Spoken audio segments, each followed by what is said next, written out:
Hi everyone, today we're going global by way of our dear friend Tak. Tell us your middle name, because I can't pronounce it. It's actually Soneoulay Gillespie. Soneoulay Gillespie. And we're here to talk about the globe around us and the current refugees from the war zones that are coming aboard. But first we're going to learn a little bit about our native of Laos. And she was born in a refugee camp in Thailand. Yeah. By the way, I don't think you know that for many Americans, the first view we had of Asia was seeing the King and I, the King of Siam and all. It's a myth, of course, from Rogers and Hammerstein, but it created an image in our mind.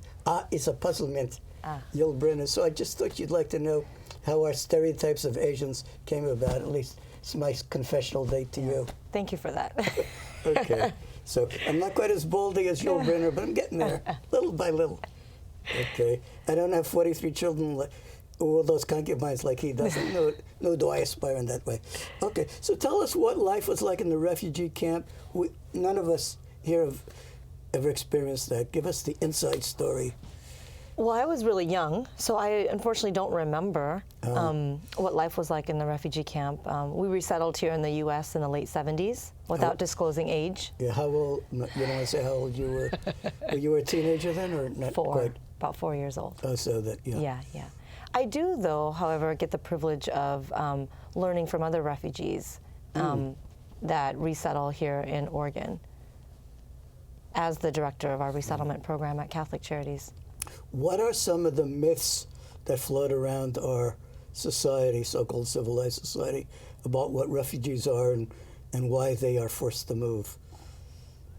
Well, I think a lot of people are confused about the definition of what refugees are, who refugees are. A lot of people think that they do come here and, take from the system, when in fact refugees are invited by our government and are excited about starting a new life and are looking for work and want to be successful here in the U.S. And add to the economy. Absolutely. Yeah. I'm one of those. Yes. We're starting again? You're going to keep going. Okay. Yes. So, when you came to the U.S., where did you land? Where did you grow up here? Well, we actually began our journey in New York. We didn't stay there very long. We found out that we had family living in Salt Lake City, Utah. So what a difference from New York. Right. Then we went to Utah, and then we found out later that there was family in Boise, Idaho. Wow. So then we went to Boise, Idaho. And then we heard about heaven, which was Fresno, California. Oh boy, San Joaquin Valley. So when we got there, it was very familiar to my family because of the vegetation and the farming that was available in Fresno, and a lot of very, diverse communities, a lot of Southeast Asians in Fresno, California. So we lived there for 10 years. Wow. And then did you manage to pick up any of those orange grove things that were lying on the ground? I did once. Oh, we picked everything. Strawberries, peppers, apples. Getting hungry out there, huh? Yeah. When we were there in Fresno, we were around crime, so my family found out that there was possibilities in Alaska. So we drove up the Alcan and moved to Kodiak Island. That's cool. My parents worked in the canneries and in the oil industry. Oh. So we ended up living there for 10 years, and I think that was the best thing that ever happened. What a difference from New York to Salt Lake City to San Joaquin to Alaska. Yeah. Man, you're quite a transplant. And I think you should write a book about your adventures.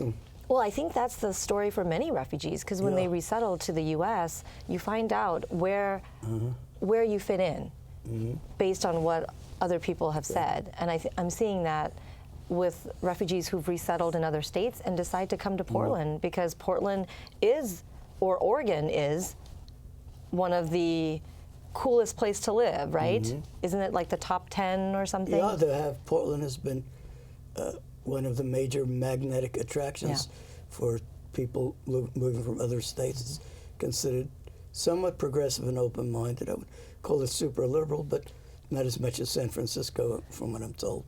But a lot more tolerant of diversity. Yeah. I would put it that way. And then, well, we'll get to it in a minute, but I'd like to get an idea of how the refugee program works. There is vetting. Yeah. In the first place, the U.S. State Department has an Office of Refugee Resettlement, I think it's called, something of that nature, and they choose how many refugees come into the country and allocated to different states. Is that how it works? Explain to me. I'm sort of dumb in that area. No, you had it. Enlighten me. Well, the president and Congress worked together to determine the ceiling. Last federal fiscal year was 70,000. This year it's been increased to 85,000. Next year the hope is to increase it to 100,000, particularly in response to what's happening in Syria. So Congress and the president are actually the ones who determine that number. And the Department of State works with 9 what they call voluntary agencies. United States Conference of Catholic Bishops, Church World Services, International Refugee, IRC, International, I don't know how, I just forgot. Okay. My God. But we're not asking for a laundry list, but those are examples. Yeah, there's 9 and Catholic voluntary Charities agencies. is one of them? Catholic Charities falls under one of the affiliates for the United States Conference of Catholic Bishops. Okay. That's the national office. Okay. And you work out of the Portland office? Correct. It's a statewide or west part of the state? We can basically? resettle within 45 miles it's a 45-mile radius. And we just opened up our office in Salem, right here in Salem. Tell us a little bit about what brought about the office in Salem and what has seen some of the advantages for, and these are war zone refugees. They're not economic people, what pejoratively would be called leeches. I don't want to use that word, but they are escaping with their lives and their well-being, and they're in dangerous zones, and you wouldn't like to have bombs over your head and bullets flying, and that's... Yeah. The legal definition of refugee by the United Nations is anybody who is a person who is fleeing their home country because of oppression, a well-founded fear of persecution due to race, religion, nationality, membership of political party, and or social group and political opinion. So So there are, I think one of the other myths is people think that because I'm fleeing the challenges and the drug cartel and whatnot in Mexico, that's unfortunately not that's not the refugee definition. The UN has to really give you pretty much that stamp of approval.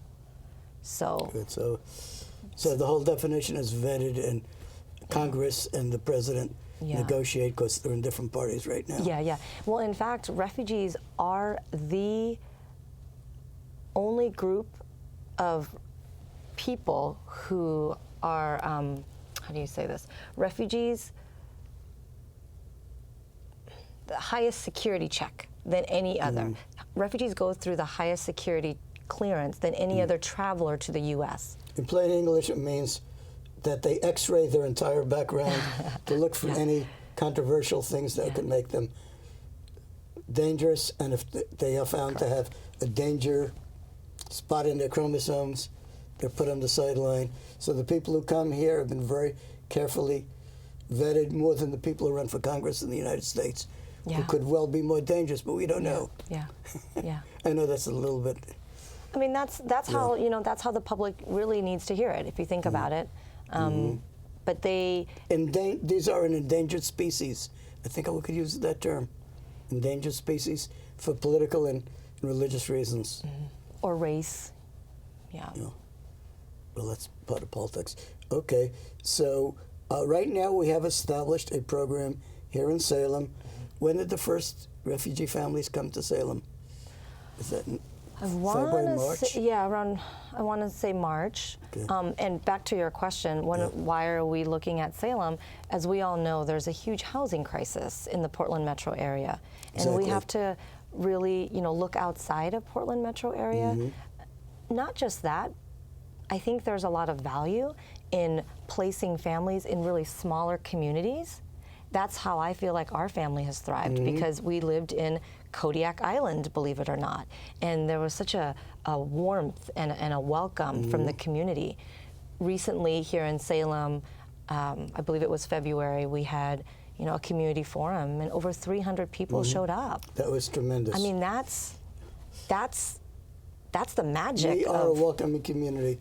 Yeah. Salem, you probably know, is derived from Salam or Shalom, meaning peace. We are I don't know if you know that back in, 2011, we had a peace vigil for the Japanese who were victims of the tsunami out in Peace Plaza.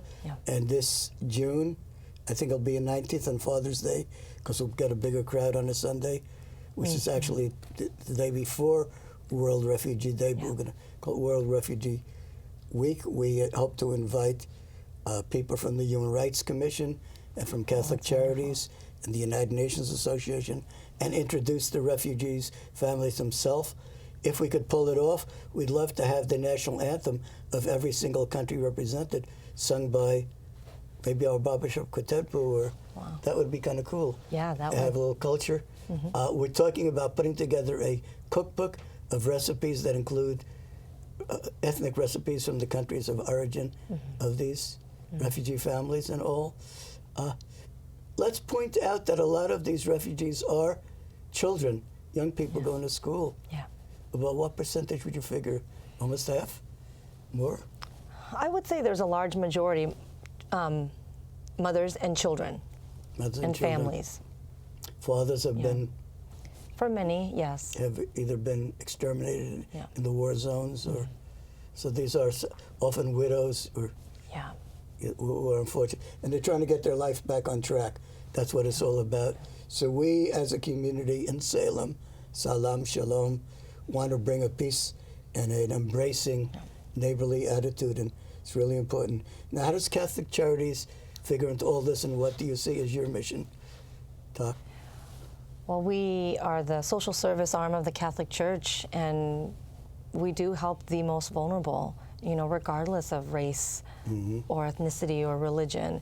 And I feel very privileged as a former refugee to be able to be in my role and give back in ways I never thought I could do. I mean, who would have ever thought, right? A former refugee, now the director of a refugee resettlement program. Recycled. Like, wow. And it's Earth Day today. You're being recycled. That's why you're wearing green. That's why I'm wearing green.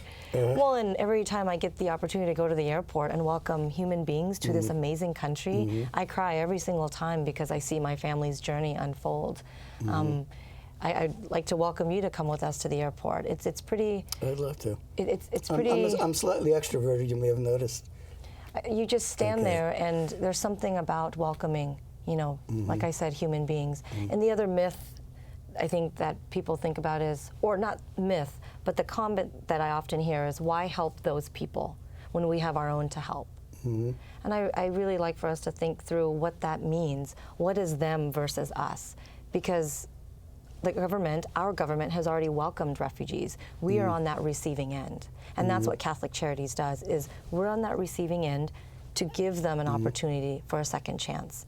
So it's not an us versus them. Just like the title of this segment today is, welcoming our neighbors. These are our newest community members, and they're going to be our neighbors, or they're going to be our neighbors, excuse me. I never thought of it till this moment in time, but technically, my late grandparents were sort of self-proclaimed refugees from the Ukraine, from Russia, because in those days, the Cossacks, those were those maniacs with swords on horseback, used to harass the people and kill some of them, and they... Grandma and Grandpa Coyne came first to Germany, to Prussia. Hopefully that would blow over. It did not. And then in October of 2006, they sailed from Danzig, which is now called Gdansk, the place that Lech Walesa came from, and came to the U.S. There were 3 sisters and 1 brother. You'll laugh at this. Their English names were Molly, Dinah, and Fanny. Their Russian names are Manya, Fanya, and Danya. It sounds like a Marx Brothers group. And the one who brought me into the world was the one male, my Uncle Ben. And that's how it all started. That's why I'm here today. Wow. So, One of the countries that we are resettling from is in the former Soviet Union, in Burma and Iraq, Afghanistan, Somalia, Democratic tell us a little Republic bit of the about Congo. Somalia. A lot of people, it hasn't been in the news lately. What are some of the situations there?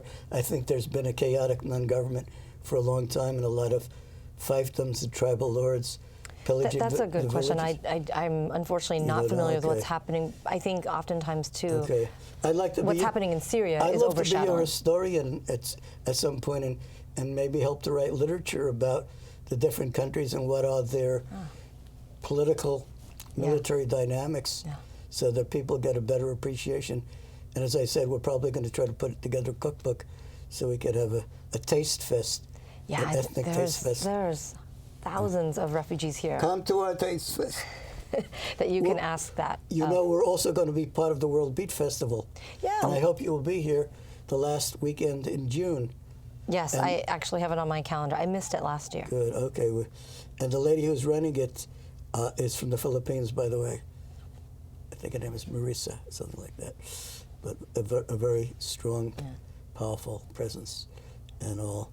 So, so far we have, I think, the first group of refugees are from Africa, namely the Congo, which is the old Belgian Congo, and Somalia, which is really once an Italian place. I didn't know that. Okay, this is history. Wow. I'm an old history major from way back then. Tell me more. Okay, Somalia was split up between three countries when it was a colonial empire thing. The British Somaliland, French Somaliland, that's Djibouti, and Italian Somaliland, I believe, was the last one. And so they split it up, probably under the League of Nations, I would guess, but I'm not sure. And so those are the days when you had spheres of influence in the so-called colonial empire countries in Europe were kind of splitting up the booty and slavery in the old days and just taking the natural resources and trying to make fortunes out of other people's backs. And so a lot of these countries have the history of being downtrodden and exploited. And so the whole mindset, I would think, is, gee, we are the underclass. We've been stomped on for so many years and centuries. I'm trying to put myself in their shoes. Would you say that's sort of like the situation that you perceive? Based on some of the stories that our families from those countries share, absolutely. I think there's also variation. For Iraqis, for example, they were doctors in their country, professors and engineers, and then to have that all taken away from them and then to start over in this country, I can only imagine how challenging that would be.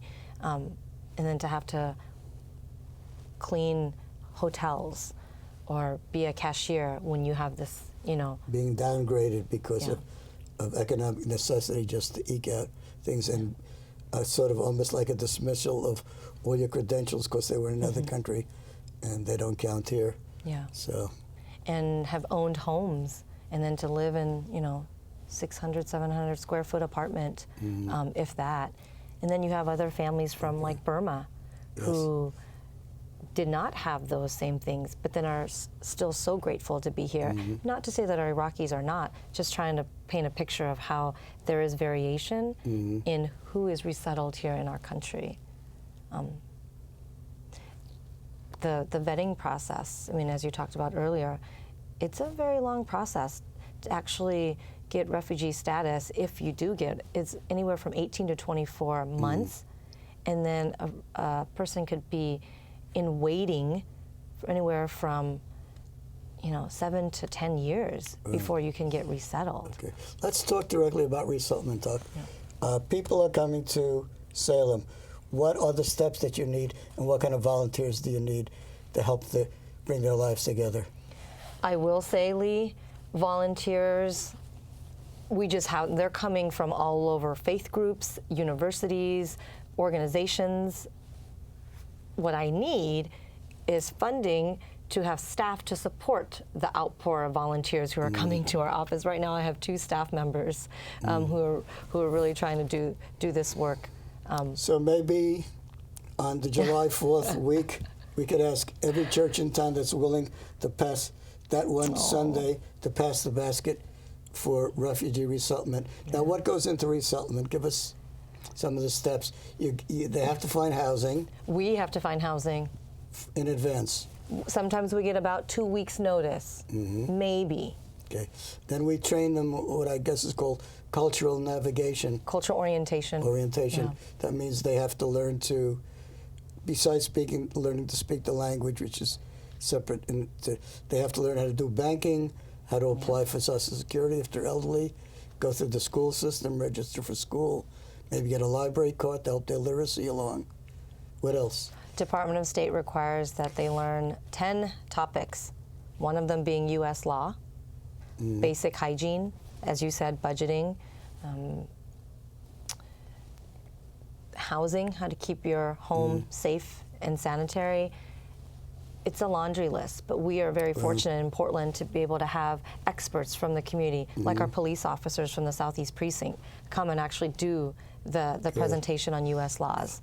I'd love to devote a future show to these 10 categories and maybe little vignettes of how it works so that we can educate average people like you and I in the community to what the refugee experience is like and what you have to absorb to pass the grade. It's many of the things that we take for granted. You know, again, just washing hands even, basic hygiene. Going to the doctor. Going to the grocery store. Using transportation. Transportation is definitely one of them. Using American system of money. What's a checkbook like? What's it for? Might be a brand new experience for them.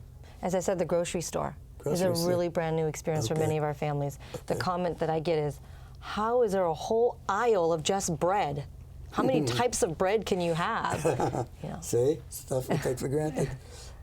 Let's take a quick thing. If they want to write to you or look at the website to get more information, Doc, where do they go? What's your website called? It's CatholicCharitiesOregon.org. CatholicCharitiesOregon.org. Now, you don't just deal with Catholics. That's just the sponsoring agency, so you deal with all faiths, right? Absolutely. We're the social service arm of the Catholic Church. Okay. So we have our housing transition program. So don't put up your hackles and get on a high horse theologically. Thank you. This is for all encompassing. Absolutely. And all. Yeah. And now, our dear friend, your local director, Jennifer, is putting together a list of some of the principal needs, whether school supplies or winter clothing and stuff, or rain clothing, since our state is known sometimes for rain. And snow. And snow. We don't have that much snow here like the East. No. Not like Kodiak Island. No. So anyway, if they want, is the list posted online of what the needs are? Yeah, we also have a list online. We also have a campaign right now that's going on at Catholic Charities called Come Closer, and people can go to our website and look at that. Okay. Now, Jenny has an office with the First Presbyterian Church? She does. We're waiting to get into the DHS office. DHS has been so gracious, Department of Human Services has been so gracious to offer us a space in their South Salem office. What street is that? Do you know? If I know. Okay. We'll keep you informed as we go along.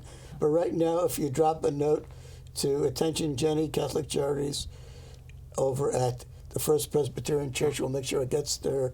And if your church has some space or wants to participate in call a refugee rescue program or refugee revitalization program, sounds even better, to make their life a little smoother, fewer speed bumps and all. Remember that on the Statue of Liberty it says, "Give us your tithe, your poor, your huddled masses yearning to breathe free. I lift my lamp beside the golden door." I grew up in Brooklyn facing the Statue of Liberty as a little kid, so it's really meaningful to me and all. So what is your principal need now in terms of volunteers? What do you want volunteers to be doing to help the refugee families? There's so many opportunities. What I know that works really well is to have volunteers walk alongside our families. What we can do as an agency is so limited, But how I've made it this far is because of the volunteers who walked alongside me. Because you can do the taking the families to the play, going to the Tulip Festival, doing all those really exciting things that. Okay. Yeah. Every Tuesday, freebie day at the Holly Ford Museum. If you're interested in art, volunteer to be an escort guide to a refugee family and introduce them to art a la Americana. Yeah, a friend, you know, who can really journey with them. That goes beyond what we can do. We serve families for 8 months. That's it. Yeah.